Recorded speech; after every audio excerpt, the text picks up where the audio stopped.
Hello, genealogists. This is Craig, and this is Just Genealogy. And today we're going to continue talking about genealogy as pastime and profession by Donald Line Jacobus. This is chapter 8, To Become a Professional. And it starts with a couple of quotes. The ascendant hand is what I feel most strongly. I am bound in and in with my forebears. We are all nobly born, fortunate those who have it, blessed those who remember it. R.L. Stevenson, and I assume that's Robert Louis Stevenson. And then another quote, professions pass for nothing with the experienced when connected with a practice that flatly contradicts them. J.F. Cooper, and I'm assuming that's James Fenimore Cooper, but I don't know any of those things for sure. To continue, several have sought my advice as to how to become a professional genealogist, and I have had to confess that I do not know. The reason is that I have become a genealogist almost from the cradle, so there is little in my personal experience which would be useful to the young man or woman who desires to enter the profession. For what it is worth, however, there is my own story. When I was about 8, I was given a copy of Dickens' Child's History of England, which had in the front a genealogical chart of the English kings. My mother was interested in her family and had collected information from older relatives, which she had written down. Children are imitative, and I felt impelled to chart the information she had on our family in the same way that the kings were charted in my history book. Having been raised on the Bible, I remember the wonderful genealogical lists of the Old Testament, and did not rest satisfied until I had charted all the kings, priests, and notables of the early Hebrews. My next discovery was that our old American cyclopedia contained accounts of many of the European monarchs, beautifully cross-referenced so that I could work out their relationships and chart them. My chief worry was one of King Ferdinand's. Perhaps the cyclopedia was guilty of an error, or perhaps I misinterpreted one of its statements, but if I understood it correctly, then a certain King Ferdinand was his own great-grandfather. I knew a man could not be his own father or grandfather, but I almost strained my childish brain trying to figure out whether he could be his own great-grandfather. The mystery of time began to reveal itself, and I came to realize that dates were as important as names in unraveling a pedigree. When I was 10, a cousin of my mother's joined a patriotic society and told us of examining the little old first volume of vital records in the New Haven registrar's office. I gave my mother no peace until she took me there to see it. After that, I went there myself.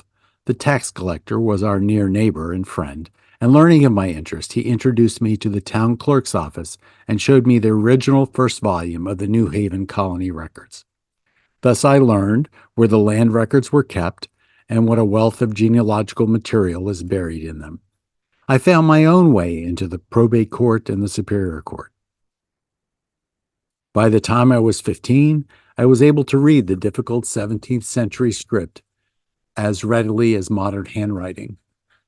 And when I was 16, I had 2 genealogical articles accepted, one by the now-defunct Connecticut Magazine, and the other by the New England Historical and Genealogical Register.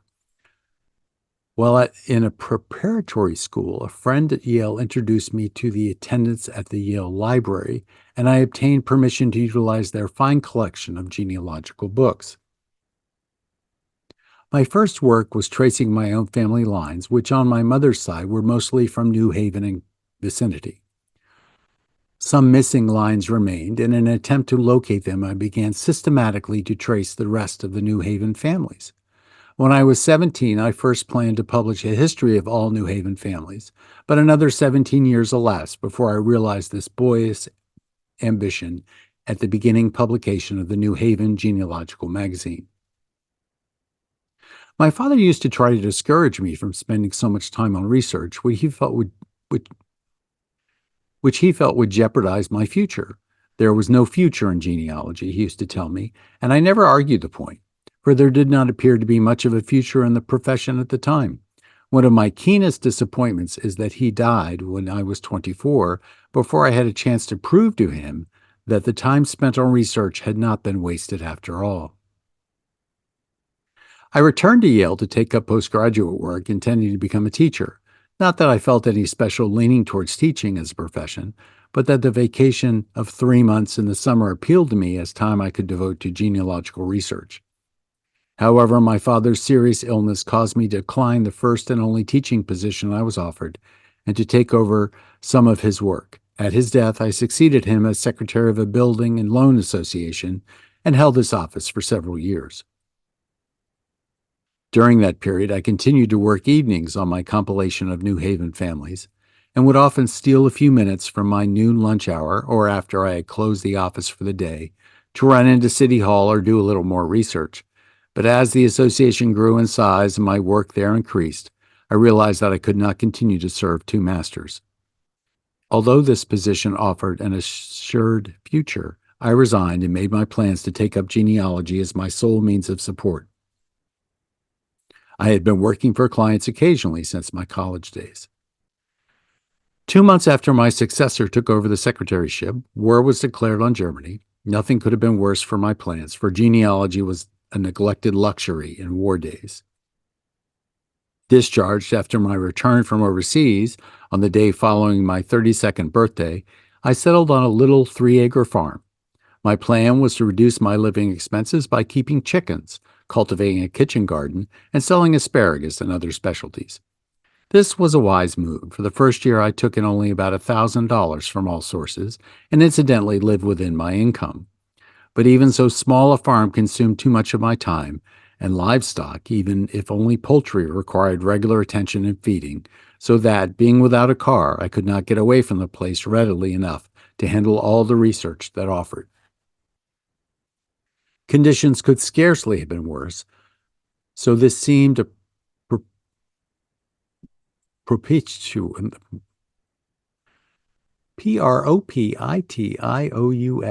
is not coming out of my mouth. I'll use the word proper, a proper time to launch the New Haven Genealogical Magazine, and thus make reality of my boyish dream. It cost over $200 for the subscription circulars in the first issue, and my number of subscribers, 1, was far below my expectation. Although not really successful as a financial venture, this publication nevertheless brought me recognition as a genealogist and many commissions from clients. Seeing that the tide had turned, I abandoned my 3 acres and eventually settled in the city, more convenient for my research. For many years, I have had all the work I could handle, and thus ends my personal story. If it has any moral at all, it is that if you are born genealogist, you will sometime, somehow find a way to devote all your time to genealogy. Unless you have the assurance at the start of a good-sized commissions from 2 or 3 well-to-do clients, I would not advise trying to wrest a living from genealogy alone. A better plan is to secure, if possible, a part-time position, which will enable you to give the balance of your time to genealogy until you have made a reputation and give up the other work. I have not advertised much, and do not believe it pays to spend much on advertising, but it's probably beneficial to have your card in 1 or 2 of the best genealogical magazines. As in all professions, your clientele grows chiefly through satisfied clients recommending you to their friends. In the course of a few years, this process gains momentum and brings you sufficient work. If you live in a town in the eastern part of the country, a town that has not had a good historian, spend your spare time combing the local records. Arrange systematically the family data you collect. Always take reference to volume and page for each item of information, for if some future client seeks information, you want to be able to give the reference without doing research over again. Remember that other people are interested in genealogy, and in a small town, your work will quickly become known. Your local town officials will perhaps be glad to turn over genealogical queries to you, and others will send queries to you as the local historian and genealogist. In time, some society or wealthy individual may become interested in financing the publication of your genealogical history of the town. If you are unable to finance it yourself, and with a book of this type to your credit, your reputation will be much enhanced. And how are you and your family, if you have one, to live while you wait your time to accomplish these wonders for you? Unless you have a small independent income, the suggestion of a part-time position is the best I can offer. If you live in a Western town, my inclination is to say, go east, young man or young woman, or else wait your next incarnation to become a genealogist. Roughly speaking, the original record sources for the first 200 years of our history are in the East. Western genealogists work under the terrible handicap of having to trust printed sources so frequently they are untrustworthy, or else having to employ Eastern genealogists to search original records. Some cut the dilemma by making periodic trips east and doing their own research here. Many Eastern genealogists are very supercilious in their attitude towards the work of Westerners. I do not share this feeling, for I know Western genealogists who are well equipped by nature and training for research and who have excellent work to their credit. Nevertheless, they do work under most insuperable disadvantages. They can perform a great service to the cause of genealogy by collecting in their different communities fast disappearing Bible records and recollections of aged people. In addition to their local public records, and such collections will grow in value as time passes.